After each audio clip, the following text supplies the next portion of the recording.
اور جب ہم لوگوں کو تکلیف پہنچنے کے بعد اپنی رحمت سے آسائش کا مزہ چکھاتے ہیں تو وہ ہماری آیتوں میں ہیلے کرنے لگتے ہیں۔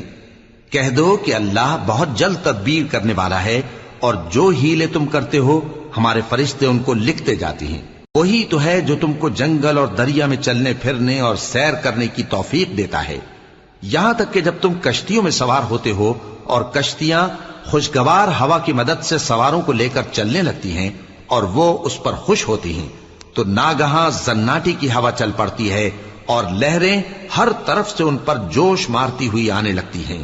اور وہ خیال کرتے ہیں کہ اب تو لہروں میں گھر گئے، تو اس وقت خالص اللہ ہی کی عبادت کر کے اس سے دعا مانگنے لگتے ہیں کہ اے اللہ، اگر تو ہم کو اس سے نجات بخشے تو ہم تیرے بہت ہی شکر گزار ہوں۔ پھر جب وہ ان کو نجات دے دیتا ہے تو ملک میں ناحق شرارت کرنے لگتے ہیں۔ لوگوں،